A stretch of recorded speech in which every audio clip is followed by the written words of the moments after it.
Hey guys, thanks for tuning in to another episode of Whiskey, Grits, and Honey. I'm here with my friend Josh. He is the new owner of the Ground Floor here in Martinsville, Virginia, the best coffee shop here in South Virginia. So today we're going to talk about coffee, community, and how Ground Floor is going to make an impact of all that. Thanks for having me, Josh. Oh yeah, thanks so much for letting me join. So opening question, how do you take your coffee? It can be a house blend, it can be a specialty coffee, but what is your go-to coffee order? Oh man, I've been on the oat milk train recently. Okay. If you haven't tried oat milk, by the way, it's life changing. I'll do that today. So man, I don't know. I'm actually pretty simple. I just like an iced oat milk vanilla latte. Okay. Yeah. Perfect, simple. All right, so tell us a little bit about yourself, where you're from, how'd you end up in Martinsville, the whole story behind the Ground Floor.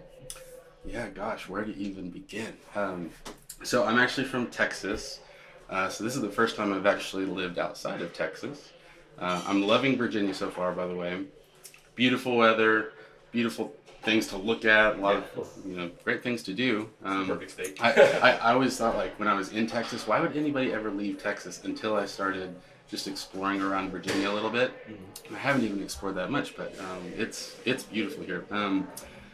But let's see. So I grew up in Texas, went to school in Texas, and worked in oil and gas in Texas actually before this. Nice. So right before this, I worked at ExxonMobil for about 8 years, and it was great. It was really the perfect job out of college.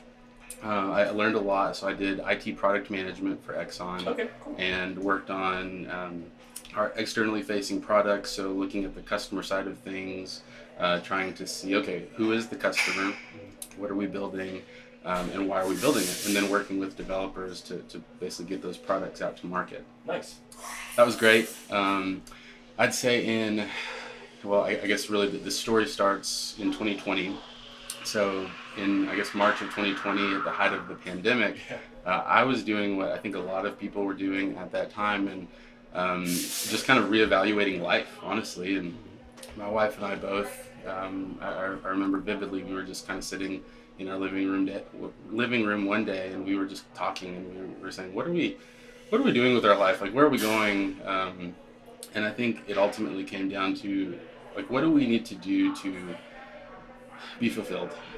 Because I think what we were doing in Houston was great, and honestly, I think we were checking a lot of the boxes, if you will, for just kind of what the average American family should be doing. We were working 2 great jobs. We had a nice house. We have 2 kids, and they weren't wanting for anything, but we just ultimately weren't all that happy.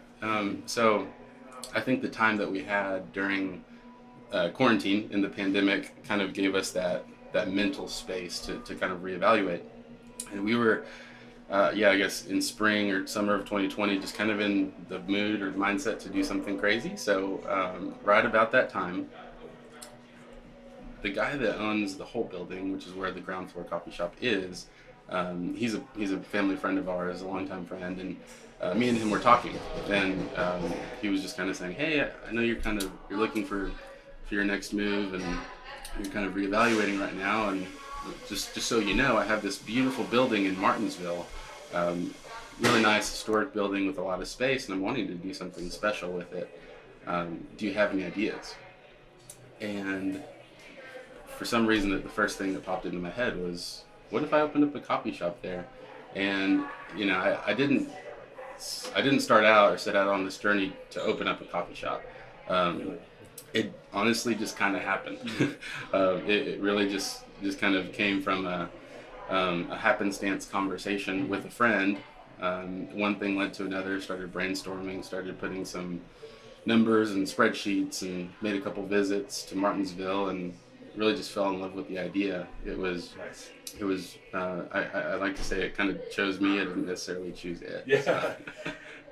Good. So you've been here for right at a year, a little bit over a year or so. What are some bright spots and then like landmines that you see with the area? Kind of just like areas that are like super great, and then some areas that you think could use a little bit more love and care. Yeah. So I think with Martinsville, there's a lot to love. I think when I hear people describe Martinsville, or even this region specifically, I think a lot of people focus on what's not here, and Martinsville specifically, I hear like, oh, we don't have a Chipotle, this or that.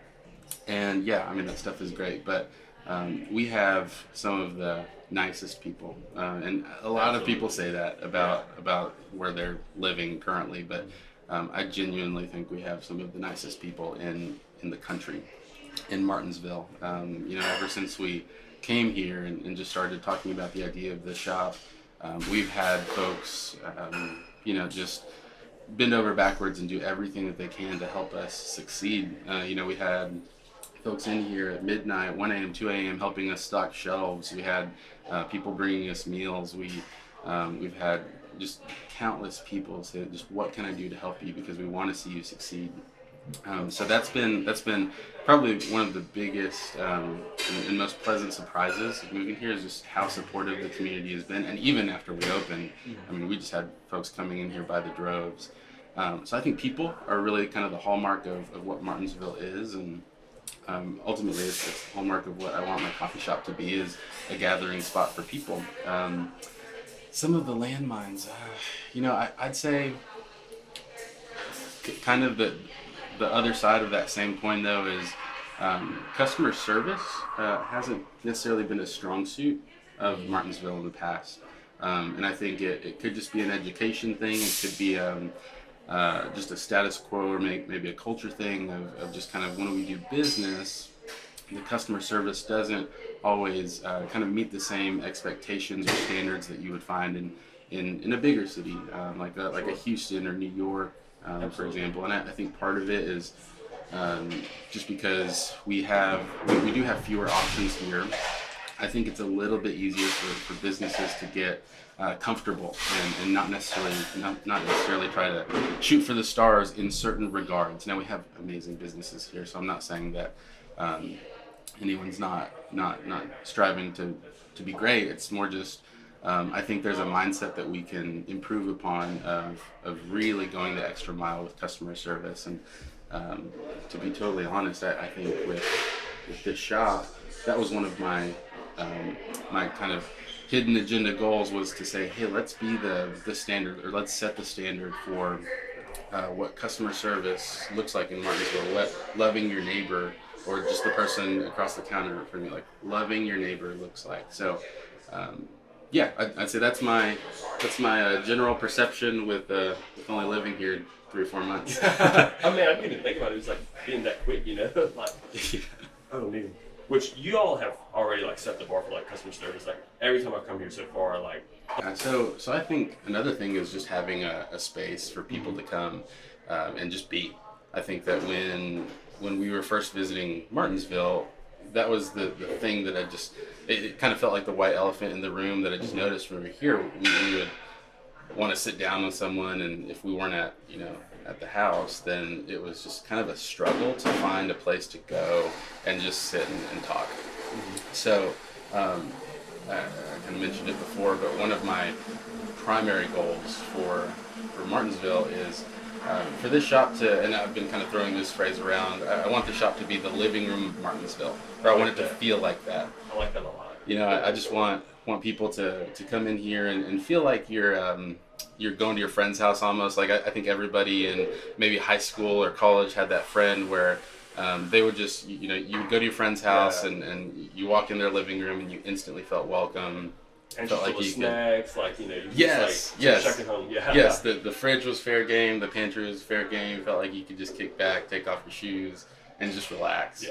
And I mean, I want people to keep their shoes on in my coffee shop, but everything else, still applies. I want folks to just feel like they don't have to come in here and try or be a certain thing, and especially with a specialty coffee shop, I think that can very much be a trap that specialty coffee shops fall into, because coffee can almost be alienating or exclusive at times.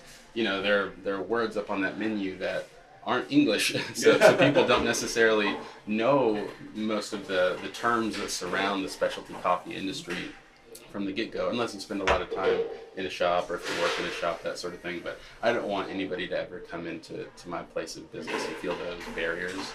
So we work really hard to try to make this experience really casual for people, so they don't necessarily feel like they have to, be a certain person or fit a certain mold to fit in here, if that makes sense. Yeah, yeah. Which leads into my next question. How does coffee build community? Even with people who aren't familiar with, these fancy terms, or they just prefer just a plain black cup of coffee. So how does coffee bring that community? Yeah. So I love that question because I think that there is something so unique about a coffee shop and its ability to really make someone's day. I mean, within, I guess it's been about 6 weeks since we opened. Within 6 weeks, we've already seen regulars come in here. Like, we know their names, they know our names, we know their orders. They're hanging out at the bar, joking around with us, just like they're almost an employee. And we're starting to be a part of their day, like a genuine part of their day. And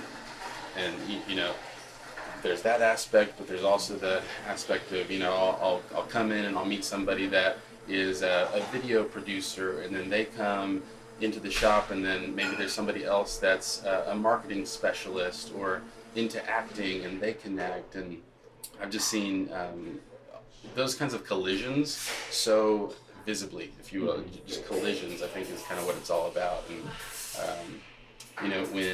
when we first started talking about the idea of opening up the shop, we kept saying, we want this to be a gathering place. And I'd say more than anything, that is the goal. Like coffee is great. Obviously we care about coffee, but it's not our goal. We want to make great coffee, but at the end of the day, if we make great coffee but have a lousy atmosphere, a space that people don't want to visit, then we've failed. So, we view coffee as the vehicle to get towards the ultimate goal of building community. And I mentioned that I didn't necessarily start out to, or I didn't start this journey with the goal of really going into coffee. It kind of chose me because when I was doing some of those kind of personal reflective moments, if you will, I was trying to ask myself, like, how do I make a difference in this world that's bigger than myself? And I was originally kind of looking at going into other tech jobs, since I have a background in technology, but I just kind of was trying to be honest and said, well, the things that frustrate me about my current situation of not feeling like I'm making an impact, or not feeling like I'm that involved with people, or it's kind of like surface level connection. Exactly. I felt like a lot of my life was just facilitating surface level things. And when I was asking myself that question, I was going to coffee shops and thinking about those questions, and it just kind of hit me like a ton of bricks. Like, if you love this industry, because I have had some of the most amazing moments in coffee shops. I've laughed in coffee shops, I've cried in coffee shops, I've pulled all-nighters in college in coffee shops and made great friendships there. Why not be a part of that industry and just kind of see what happens? So that ultimately is why I chose to open up a coffee shop. Like, a lot of people have asked me, do you have coffee experience, or like is there something like coffee related in your background? I'm like, not really, but I have a passion for people, and I see people and coffee going hand in hand. So I just kind of thought it was a natural next step in my career. And man, honestly, at this point, I'm 100% gung ho. Let's make coffee a career, because it's I can't imagine it being any better than this. Which I'm impressed, because your menu is like extensive. Like, it is like grade A. Like, to not have a background in coffee, like, you have really just like impressed us all. So thank you.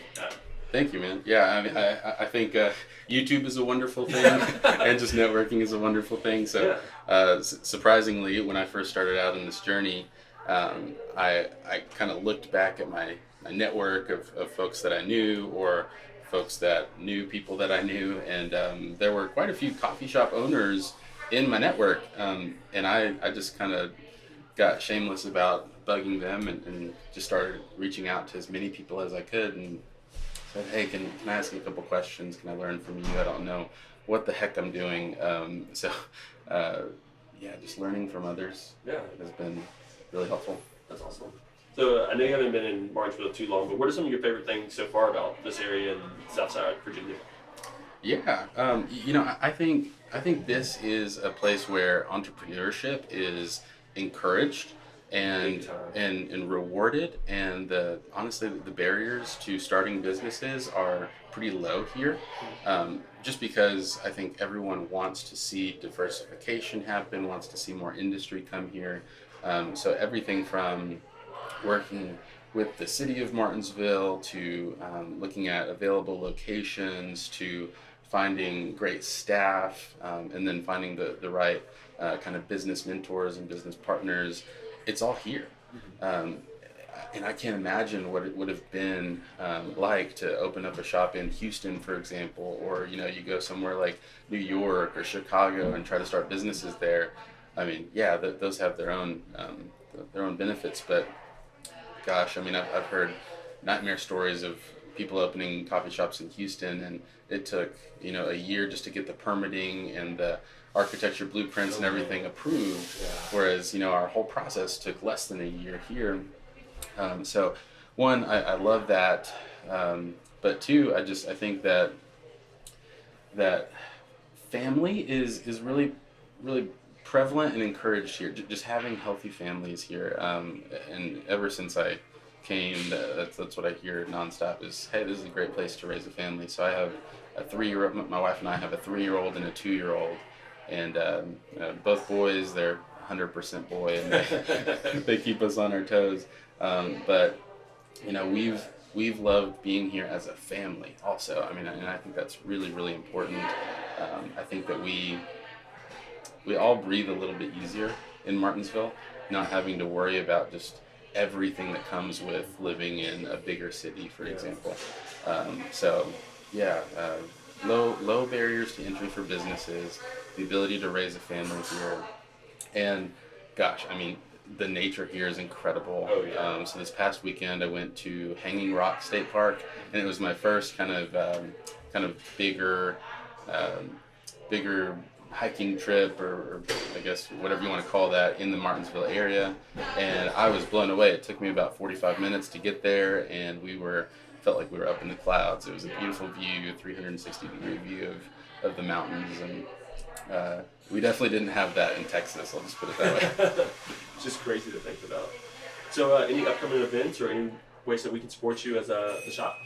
Yeah, so we're trying to get a lot of events going right now. So we have several ideas in flight at the moment. But the one that is probably most notable, we're doing an event called Sip and Speak on June 26th, I believe. I think I'm literally just looking at my calendar right now.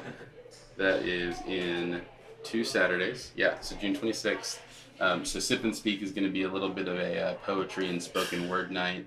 Nice. Yes, exactly. Yeah. As we got started, literally like right from the get-go, we had people coming in here and they're saying, this is the perfect spot to do spoken word night, and a lot of people were saying there's a big community for that in Martinsville. So like, what can we do to make that happen? So I felt like I had people just knocking my door down to make it happen. So it's going to be our first evening event. Our hours are mainly morning and daytime right now, but we're going to open up at night for this event.